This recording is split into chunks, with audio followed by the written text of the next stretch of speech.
ગુરુ માતા સુદીક્ષાજી સાત સંગાથજી પ્રેમથી બોલજો ધન્ય નિરાકારજી. આજે આપણે કેલેરી એટલે શું છે તે જરૂરિયાત અને વપરાશ કેટલી છે તે જાણીએ અને રોગથી બચીએ. તો કેલેરી શું છે? નાણાંનું માપ રૂપિયો છે, વજનમાં કિલોગ્રામનો માપ છે. એવી રીતે એનર્જી ઉર્જાનું ઓજસનું એકમ કેલરી કહેવાય છે. કોઈ પણ કર્મ કરવાથી આપણને કેલરીની જરૂર પડે છે. હું 1 મિનિટ વાત કરું તો મને 2 કેલરીની જરૂર પડે છે. હું દોડું તો મને 10 કેલરીની જરૂર પડે છે. કોઈ પણ કામ કરવા માટે કેલરીની જરૂર પડે છે. આપણે સૂતા હોઈએ ત્યારે શરીરમાં હૃદય ધમકતું રહે છે અને શ્વાસોશ્વાસ ચાલતા રહે છે, અને તે માટે લગભગ અડધી કેલરી જરૂર પડે છે. તો દૈનિક પ્રવૃત્તિઓ કરવાથી સામાન્ય મનુષ્યને 1600 કેલરીની જરૂર પડે છે. મજૂરોને 300 કેલરીની પણ જરૂર પડે છે, અને જે સૂઈ જ રહે છે તેને 800 કેલરીની જરૂર પડે છે. તો ખરેખર તમે તમારું મગજ ચલાવીને અનુમાન કરી શકશો કે સિલાઈ કરવામાં, ગપ્પા મારવામાં કે બેડમિન્ટન કરવામાં કેટલી કેલરીનો ખર્ચ થઈ શકે છે. જો કોઈ વ્યક્તિ એક દિવસમાં 1600 કેલરી વાપરે અને એટલી જ માત્રામાં ભોજન કરે જે તેને એક જ દિવસમાં 1600 કેલરી આપે, તો તેને કોઈ પણ ચીજની વિપુલતા કે કમી નહીં રહે. બેંકના ખાતા જેવું છે. તો ખરેખર દુનિયાના દરેક લોકો જે આહાર લઈ રહ્યા છે તેને વૈજ્ઞાનિક રીતે 7 ભાગમાં વહેંચી શકાય છે. તેને પહેલું કે કાર્બોહાઈડ્રેટ, બીજું પ્રોટીન, ત્રીજું ચરબી, ચોથું વિટામિન, પાંચમું ક્ષાર, છઠ્ઠું રેસા અને સાતમું પાણીમાં વિભાજિત કર્યા છે. કોઈ પણ આહારમાં આ 7 સિવાયનું એક પણ તત્વનું હોતું નથી. શરીરની વૃદ્ધિ માટે, તેના રખરખાવ અને વિકાસ માટે આ બધાની જરૂર પડે છે. જો આમાંથી એકાદ ન મળે તો શરીર જીવિત રહી શકતું નથી. પણ જરૂરિયાતથી વધારે ખપત નુકસાનનું કારણ બની શકે છે. તેથી એ જાણવું બહુ જરૂરી છે કે ઉત્તમ સ્વાસ્થ્ય માટે આમાંથી દરેકની કેટલી ખપત હોવી જોઈએ. તે દરેકનું કાર્ય શું છે તે પ્રત્યક્ષ જાગૃત રહેવું જરૂરી છે. આ પ્રકરણમાં આપણે તેની ચર્ચા કરશું. અલબત્ત હું એ નથી ચાહતો કે તમે ડૉક્ટર કે ડાયટિશિયન બની જાઓ, પણ હું તેની યોગ્ય જાણકારી આપવા માગું છું જેથી તમે જે ખાઓ છો તેમાં પ્રત્યેક સભાન રહી શકો. તો પહેલું કે કાર્બોહાઈડ્રેટ એવો ખોરાક છે જે તમારી રોજબરોજની પ્રવૃત્તિ માટે જરૂરી શક્તિ આપે છે. તે તમને આખો દિવસ સક્રિય રાખી શકે છે. પ્રોટીન શરીરનું નિર્માણ કરનાર તત્વ છે. પ્રોટીન જ શરીરના સ્નાયુને બનાવે છે. શરીરના દરેક કોષોની દિવાલ તેની જ બનેલી હોય છે. જ્ઞાનતંતુઓમાં પણ તે અગત્યનો ઘટક છે. ને ચરબી એટલે કે કહેવાતો કોલેસ્ટ્રોલ પણ કોષોની દિવાલ, જ્ઞાનનું અને મગજના ભાગ છે. ચરબી એ શરીરની ઉર્જાનો ભંડાર છે. જ્યારે આપણા શરીરને વધારાના રૂપમાં ચરબી આપવામાં આવે તો આખા દિવસમાં ખવાતા ભોજન દ્વારા તો તે ચરબી શરીરના અંદરના ભાગમાં સંગ્રહાઈ જાય છે. તે વધુ વજન અને હૃદય રોગની સમસ્યા તરફ લઈ જાય છે. અને વિટામિન એ બચાવ કરનારો ભોજ્ય પદાર્થ છે. તે ચામડી, આંખો, હાડકાઓ, જ્ઞાનતંતુ અને હૃદયને રક્ષે છે. પૂરતા વિટામિન અભાવથી આંધળાપણું, પેઢામાંથી લોહી નીકળવું, નબળાં હાડકાં, નિષ્ક્રિય મગજ વગેરે ઘણા રોગો થઈ શકે છે. વિટામિનની જરૂર બહુ જ ઓછી માત્રામાં છે. ક્ષાર જેવા કે કેલ્શિયમ, પોટેશિયમ, સોડિયમ હાડકાં બનાવે છે. શરીરના માળખાને મજબૂત બક્ષે છે. હેમોગ્લોબિનનો એક મહત્વનો ભાગ બનાવે છે. પાચક એન્ઝાઇમનું નિર્માણ કરે છે અને આહારના પચાવવામાં મદદ કરે છે. તેના વગર જીવન શક્ય નથી. સામાન્ય રીતે ખવાતા દરેક ખોરાક અને રેસામાંથી ક્ષાર મળી રહે છે. રેસા એ ખોરાકનું એવું તત્વ છે જે શરીર દ્વારા ઉપયોગમાં લેવાનું નથી પણ પચાવવામાં ઉપયોગી છે. તે કબજિયાત દૂર કરે છે, કોલેસ્ટ્રોલને શોષી લે છે અને કેન્સરથી રક્ષણ કરીને માનવ શરીરની સેવા કરે છે. વજન ઓછું કરવામાં પણ રેસાઓ મહત્વનો ભાગ ભજવે છે તથા ડાયાબિટીસને નિયંત્રણ કરે છે. ફળો, શાકભાજી ને ફણગાવેલા કઠોળમાંથી રેસા બહુ પ્રમાણમાં મળે છે. પાણીમાં કોઈ કેલરી હોતી નથી પણ આપણી ખપતનો સૌથી મહત્વપૂર્ણ ભાગ છે. ચાવવાથી લઈને પચાવવા અને ખોરાકને શરીરમાં ચૂસી લેવા સુધીની શરીરની એવી કોઈ પણ ક્રિયા નથી જે પાણી વગર સંભવિત હોય. શરીરની સેંકડો પ્રવૃત્તિઓ એવી છે જેને માટે પાણીની જરૂરિયાત પડે છે.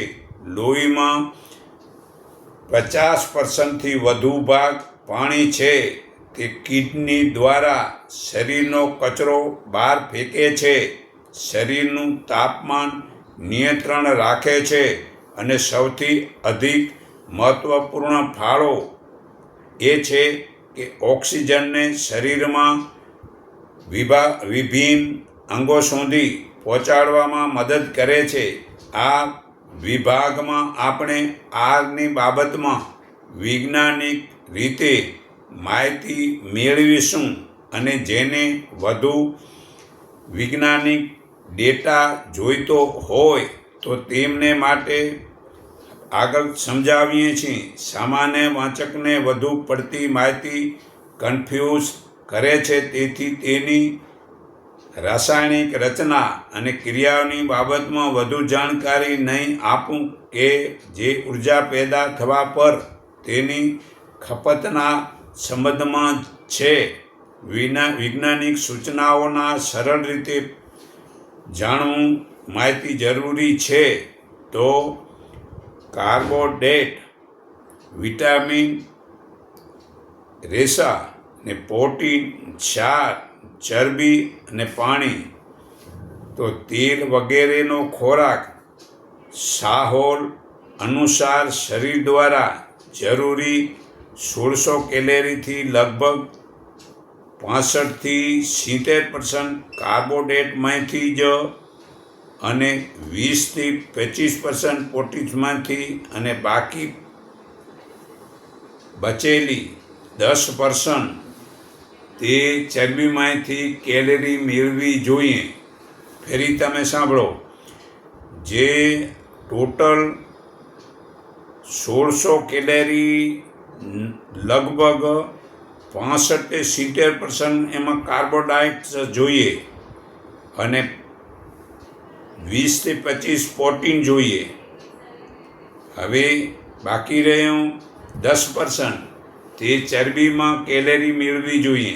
તો આ 10% કેલેરી એ 18 ગ્રામ ચરબીની બરાબર છે, જેને ચરબીના અદૃશ્ય સ્ત્રોતો દ્વારા પૂરી કરી શકાય છે, જેમ કે ઘઉં, ચોખા, કઠોળ અને દાળમાંથી.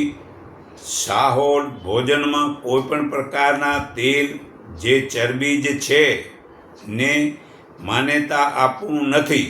ચરબીવાળો ખોરાકમાં તેલ વાપરવું જ નથી. એ બહુ જરૂરી છે કે હૃદય રોગી દ્વારા કોઈ પણ આહાર તેલ વગરનો જ લેવાનો જોઈએ, જેથી હૃદય રોગને દૂર કરી શકાય છે. તો સામાન્ય રીતે માનવામાં આવે છે કે તેલના માધ્યમ વગર સ્વાદિષ્ટ ખોરાક રાંધી શકાતો નથી.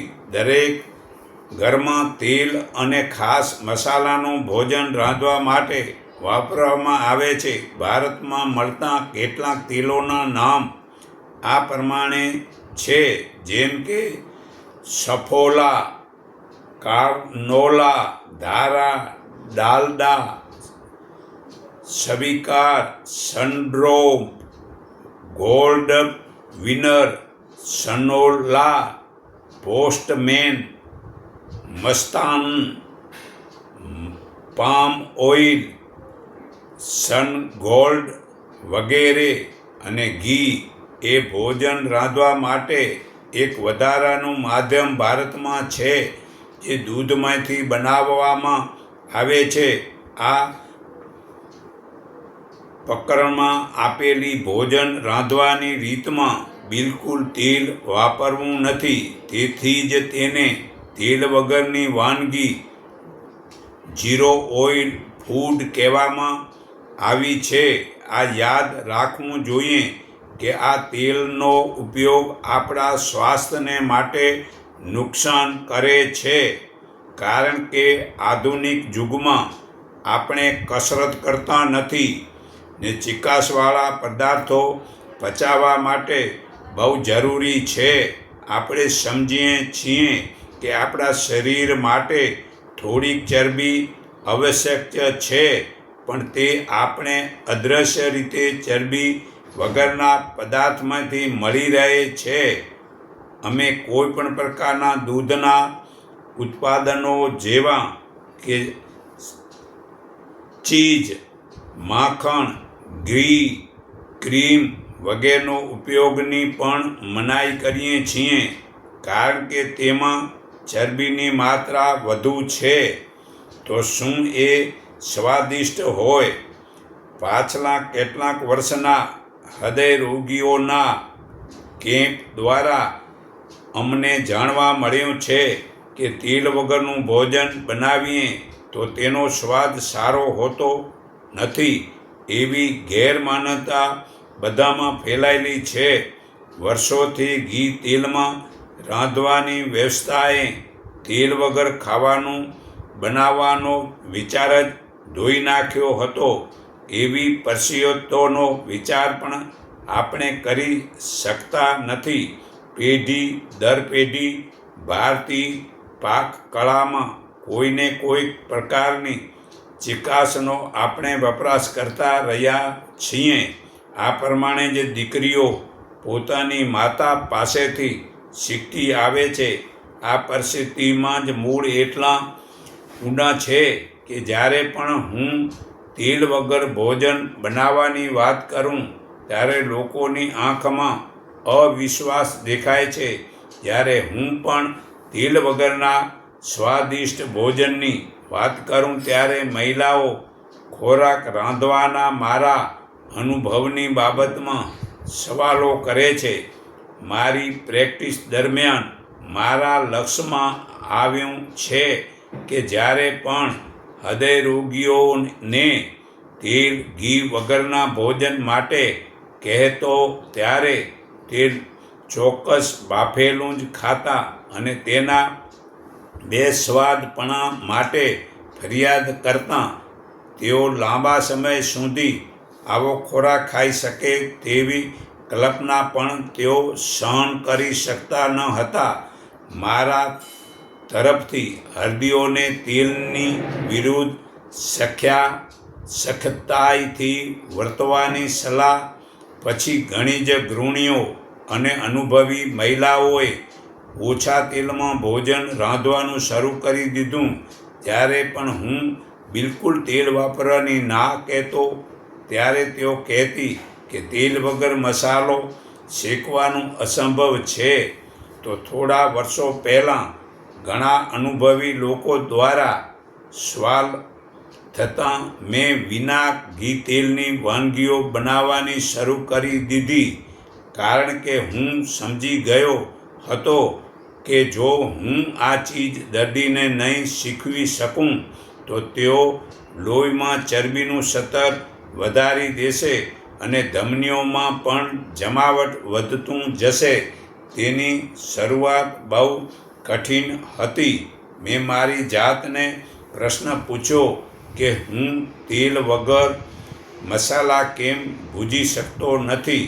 એમ ન થઈ શકે કે માત્ર પાણીને જ ઉપયોગ થઈ શકે? તરત જ જવાબ મળ્યો કે માત્ર પાણીમાં રાંધો.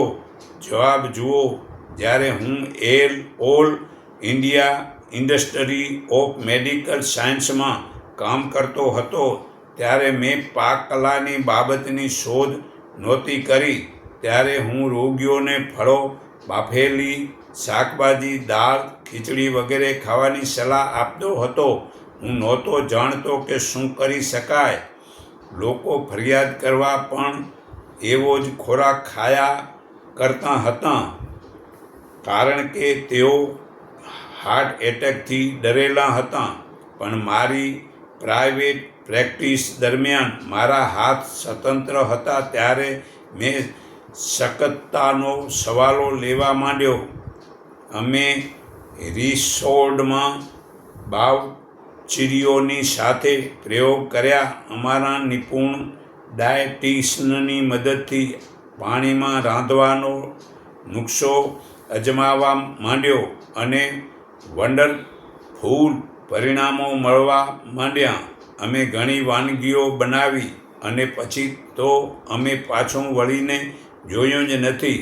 અમારે તો અમારી પાસે એવી સેંકડો વાનગીઓ છે. સ્વાદની બાબતમાં વાત કરતા હો તો એ કહી દઉં કે સાહોર દ્વારા બનાવેલ ખાદ્ય પદાર્થો એટલા સારા હોય છે જેટલા તેલમાં બનાવેલા પદાર્થો. અમારા દર્દીઓ આ વાત જાણે છે ને હોટલોમાં હું આ કોર્સ ચલાવું છું ત્યાં અમે હંમેશા બનતી વાનગીઓ કરતાં પણ અધિક સ્વાદિષ્ટ વાનગીઓ બનાવીએ છીએ. જો તમે પૂછશો કે તેના સ્વાદમાં કોઈ ફરક કેમ નથી, તો તેનો જવાબ એ છે કે અમે આ બધા જ મસાલાનો ઉપયોગ કરીએ છીએ. સ્વાદ આપે છે ફક્ત માત્ર એટલો જ છે. મસાલાને ભૂંજવા માટે તેલને બદલે પાણીમાં ઉપયોગ કરીએ છીએ. તો શાકાહારી કે માંસાહારી? તો ખરેખર આ જૈન હોવાના નાતે બાળપણથી જ મને શીખવામાં આવ્યું છે માત્ર શાકાહાર જ આપણો ખોરાક છે, કારણ કે જૈનો માંસાહાર કરવાની સદંતર મનાઈ છે. પાછળથી મેડિકલ ડૉક્ટર થયા પછી મને સમજાયું કે શાકાહારી જ હોવું એ વૈજ્ઞાનિક રીતે ફાયદામંદ છે અને માંસ ખાવું ભૂલ છે. તો ખરેખર ભોજનમાં સલાડ, દાળ, શીંગો, ગુવાર, ચોળી, સરગવો પણ હોય છે જે સારી તંદુરસ્તી આપે છે. ને શાકાહારી ભોજનમાં ક્ષાર, વિટામિન અને એન્ટીઓક્સિડન્ટ વધુ પ્રમાણમાં મળે છે. ફળોમાં ક્ષાર વધુ પ્રમાણમાં હોય છે અને જે હંમેશા તંદુરસ્તી બક્ષે છે. શાકાહારી ભોજનમાં જ રેસા વિપુલ પ્રમાણમાં હોય છે, જેનાથી કેન્સર, હૃદય રોગ અને મેદસ્વીતાથી બચાય છે. હું એક જ માત્ર માંસાહારી ભોજનની હિમાયત કરું છું, તે ઈંડાનો સફેદ ભાગ. એમાં કોઈ પણ પ્રકારની ચિકાશ હોતી નથી અને વૈજ્ઞાનિક રીતે પણ તે હૃદય રોગીઓને આપી શકાય છે. હવે શાકાહાર અને માંસાહારથી એક પગલું આગળ છે. પશ્ચિમના દેશો લોકો હવે શાકાહાર તરફ વળી રહ્યા છે ને આપણે ભારતીય કે જેની મજબૂત પરંપરા શાકાહારની રહી છે અને તેને ધર્મ દ્વારા પણ સમર્થન મળ્યું છે, દુર્ભાગ્યવશ તે માંસાહાર તરફ જઈ રહ્યા છે. મને આશા છે કે યોગ્ય સમયનો બહોળો પ્રચાર થશે. તો ભોજન અને આનંદ. તો ભોજન ખરેખર શાકાહારી લો તો કરોડો જન્મોનું પુણ્ય જાગૃત થાય છે. ત્યારે બ્રહ્મજ્ઞાની ગુરુ મળે છે. તે બ્રહ્મજ્ઞાની ગુરુ વડે પરમપિતા પરમાત્માના દર્શન કરાવે છે. તે દર્શન જે મનુષ્ય કરે છે તેના શરીરમાં આભામંડળના તરંગો નીકળે છે. તે આભામંડળના તરંગો જગતના સર્વે લોકોના દુઃખો મટે છે. તે બ્રહ્મજ્ઞાની ગુરુ પરમાત્માની જ્ઞાનની દીક્ષા આપે છે. તે બ્રહ્મજ્ઞાની ગુરુ પરમાત્માની ઓળખાણ કરાવે છે. તે બ્રહ્મજ્ઞાની ગુરુ જડ ચેતનનું જ્ઞાન સમજે છે. જડ જે આંખે દેખાય છે તે માયા છે, જડ છે, અને ચેતન જેમાં પ્રાણ છે તે ચેતન છે. તે ચેતન 84 લાખ જોની છે. 21 લાખ ઓળથી વીંટાઈ જન્મે છે. 21 લાખ પરસેવાથી માખ મચ્છર વગેરે જન્મે છે. 21 લાખ ઈંડામાંથી જન્મે છે ને 21 લાખ બીજ વાવવાથી વૃક્ષ વનસ્પતિ ઉગે છે. તે બધા જ ચર અચર ભૂતોમાં સમાન ભાવે રહેલા પરમાત્મા છે. તેને પ્રકૃતિ કહેવાય છે. તે પ્રકૃતિ અને આત્મા વડે જ જગત બને છે. તે આત્મા સર્વમાં સમાન ભાવે છે. સમાન ભાવથી રહેલા પરમાત્માને જોતો મનુષ્ય પોતા વડે પોતાનો નાશ કરતો નથી કે કોઈની સાથે તે વેર ઈર્ષા કરતો નથી કે વેર ઈર્ષાના વિકારો પોતામાં પડતા નથી અને પરમ ગતિને પ્રાપ્ત થાય છે. જે મનુષ્ય સર્વે પ્રકારના કર્મોને પ્રકૃતિ માયા વડે થતાં સમજે છે અને આત્માને કર્મથી ન્યારો સમજે છે, તે જ બરાબર સમજે છે. મનુષ્ય જ્યારે જુદા જુદા પ્રાણી પદાર્થોને એક જ પરમાત્મામાં જ રહેલા જુએ છે અને તે પરમાત્માથી જ સર્વનો વિસ્તાર થયેલો સમજે છે, ત્યારે તે પરમાત્મા રૂપ થાય છે. આ આત્મા અનાદિ તથા નિર્ગુણ હોવાથી આ અવિનાશી પરમાત્મા સ્વરૂપ જ છે. એ શરીરમાં રહેલો હોવા છતાં ખરેખર રીતે પોતે કશું કરતો નથી ને કોઈથી અભડાતો કે લેપાતો નથી. જેમ સર્વે વ્યાપી રહેલું આકાશ સૂક્ષ્મપણાને લીધે અભડાતું નથી કે લેપાતું નથી, તેમ બધા જ દેહોમાં રહેલો આ આત્મા પરિપૂર્ણ હોવા છતાં પણ લેપાતો કે અભડાતો નથી. જે પ્રમાણે એક જ સૂર્ય આ સર્વ જગતને પ્રકાશ આપે છે, તેમ એક જ આત્મા આ શરીરને પ્રકાશ આપે છે. આ પ્રમાણે શરીર અને આત્માના ભેદને તથા પ્રકૃતિથી બંધનમાંથી પ્રાણીઓનો મોક્ષ કેમ થાય છે? જેઓ બ્રહ્મજ્ઞાની વડે જ્ઞાન દ્રષ્ટિ વડે જાણી લે છે અને સમજીને એ જ્ઞાન પ્રમાણે જીવનમાં ઉતારે છે, તેમને જ પરમાત્માની પ્રાપ્તિ થાય છે. આ ગીતા અધ્યાય 13 શ્લોક 27-35 પુરાવો છે.